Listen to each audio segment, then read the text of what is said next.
Okay, this one we're actually doing the rear wheel drive swap, like the transmission. Right, so I got the automatic transmission out.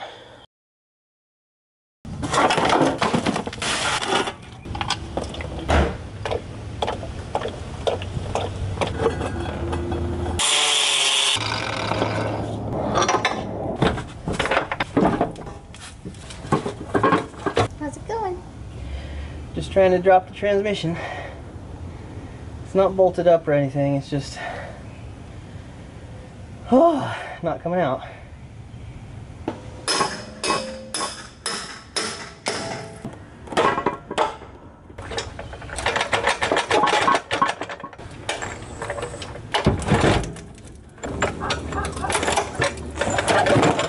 I hate it.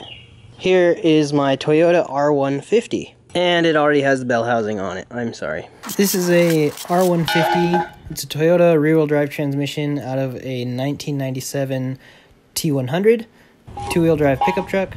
It's very similar to the R154, which is the Mark IV Supra transmission, the 5-speed. It's really robust, and it's really cheap. I picked this one up for 70 bucks. So here is what we're working with now. So we have the custom bell housing. It comes with this custom throwout bearing. So he custom built the shaft, and then the throwout bearing is off of a Nissan.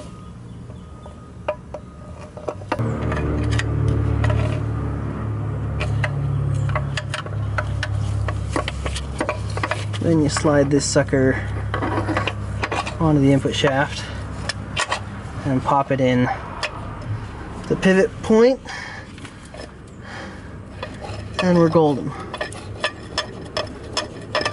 I'm using a hydro clutch fork. I have a slave cylinder I need to bolt on. That's pretty much it. Oh, and I'm using the original Subaru pivot ball, which rests under here, which actually allows it to pivot.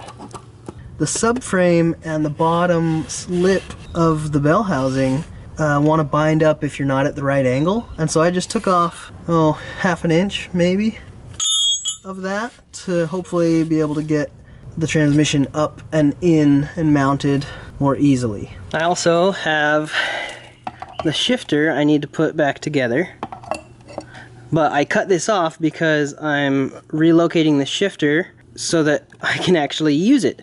So on the other side here, this guy. So this transmission came with a cable speedometer, which ran right up to the back of the Speedo. That's not going to work for me. So this is the same housing, I guess you'd call it, as what's on a bunch of other Toyotas. They use the same speed sensor mechanism, and they sell a electronic speed sensor for other cars. So I just bought that. It screws right in, it should spin up, and I have a plug coming so I can wire this speed sensor into my car and have it all work. This here, I'm assuming that's going to be my reverse lights. I'll use those later. So yeah, everything's pretty straightforward. It looks like this transmission's been rebuilt at some point as well, which is going to be nice. Hopefully it has good synchros. If not, I'll deal with it. This is the big one. So this is actually the really easy part. I've already done this off camera once to get things fitted up and to build my mount. But I did it without any of the clutch installed. So this right here is my mount. It's extremely ghetto, but it's gonna work.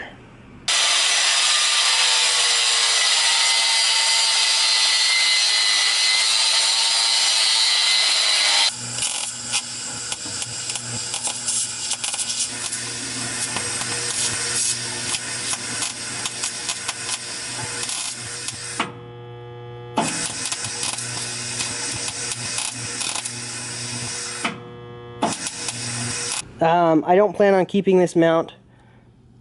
I want to use a mount, subframe mount for my manual transmission, but I don't have one of those right now, and so I just fabbed this one up and painted it just so I can get the transmission in the car. Once I'm sure of angles and things, I am going to get a manual transmission cross member for a Subaru, because that mounts way farther forward up here. The one I have right now, because the transmission is so much shorter, my cross member is back here, and so I had to just kind of make extensions to the stock Toyota mount. And so it's just super ghetto looking, but it should work for now, and I'll build something better in the future. Mostly I'm just trying to get this in the car so I can start work on the drive shaft, which is going to be, I think, the most time consuming part of this. Let's throw the clutch and flywheel on the engine. So here's the clutch disc I'm using. I guess the clutch setup I'm using. My disc just came in the mail yesterday. But this is a flywheel, pressure plate, and the clutch disc is in here too, off of an 02 Forester. It looks like they just had a blown throwout bearing. They didn't replace the throwout bearing apparently when they replaced the clutch, which is stupid, but it works for me. Here's the disc I'm going to be using. Ceramic pucks on the one side, and it's semi-metallic on the back side, and it is sprung, and so it should be fairly streetable, but hopefully it'll hold some power. I also made sure I got one that had a clutch alignment tool with it, because the Subaru alignment tool is not the same. It's from a 4-cylinder Toyota, and so it's the right size for the Subaru pressure plate. I'm going to go ahead and throw the flywheel on right now, and then get my pressure plate and clutch on it as well, so I'm ready to throw the transmission in. This is the most affordable, in my opinion, way of rear-wheel drive converting a Subaru. A bolt-in option, putting in a spool in the center diff of a 6-speed, but a 6-speed swap is way more expensive than my Bellhousing and a Toyota transmission. So if anybody's wondering, this is the same procedure you do for manual swapping an H6. You just want to get a clutch kit and flywheel that match your transmission. It'll all bolt to your H6, and you just run with it. It all bolts together. It's great. So some of you might have been wondering, what about the pitch stop mount on the Bellhousing? There isn't a mount for it. Because it's a rear-wheel drive transmission, there's none of that diving action that comes with the front differential in a Subaru transmission, and so there's no pitch stop mount. Frees up a ton of space for turbos. The other cool thing that I really like about this rear-wheel drive swap, transmission super light. I can bench press it into the car. Nothing compared to the Subaru transmissions, which weigh a ton.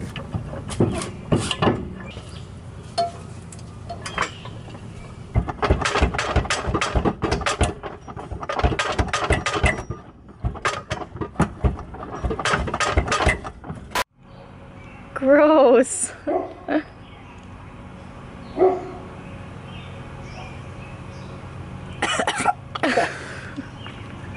It's waterproof, supposedly.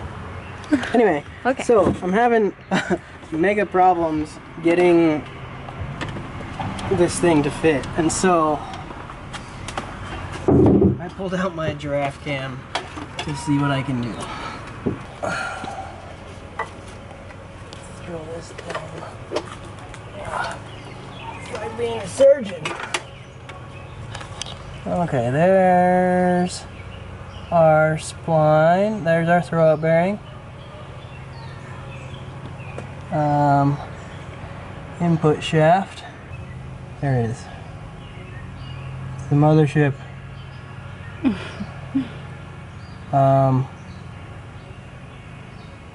What is that telling you? Nothing. Oh. Dang it. What if everything is correct? It's just the stupid, dumb thing that always happens when you try to go remate a transmission and an engine, and it just doesn't. So what are we gonna try now?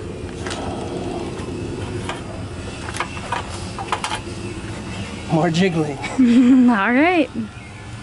Dumb as that is, that's the only option.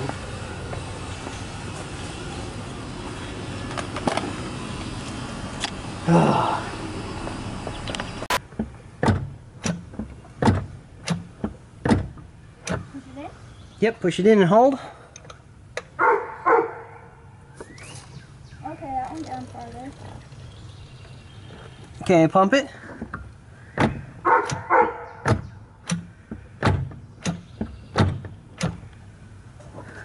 Hold.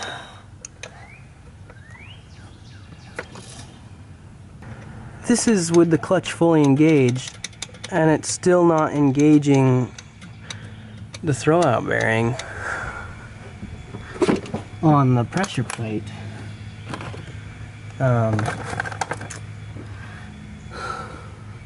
At all. Yeah, like it's not even tight.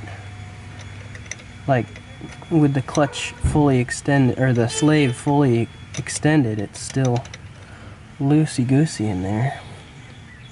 So I'm wondering if there's something wrong with my clutch fork placement, or if the slave just isn't long enough, or if it was designed for some other, I don't know, a different system than the one I'm using. It seems like this is where it should be.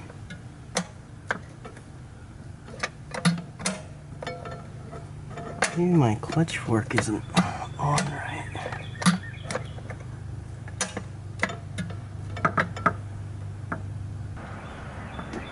That's where it's supposed to be, because then that would be unengaged and have it be a little wiggly, and then when you engage, it comes out to about there. That's where I think it's my clutch fork. And I think it's the pivot ball is not centered, or anyway, I gotta mess with that, but there's no space for you to see in there, and so sorry. So the guy that makes this transmission Bellhousing adapter, super great guy, super knowledgeable. This is what he does. He's retired and now he builds Bellhousings and sells them affordably, so guys like us can build the dream cars that we want to. Any type of Googling of Toyota transmission to Subaru engine, you'll find him, you'll find his contact info.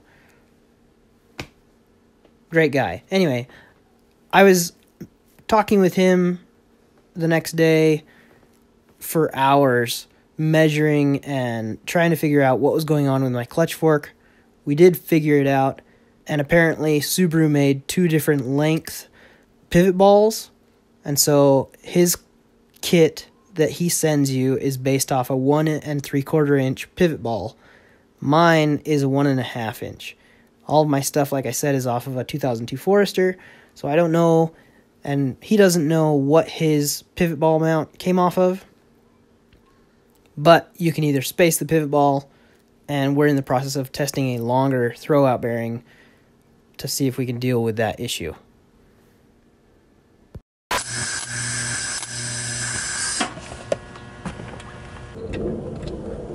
It shifts. So we're doing 66 3/4. Nice, even, round digit. And then there'll be enough. Yeah, because I got extra space in the short end.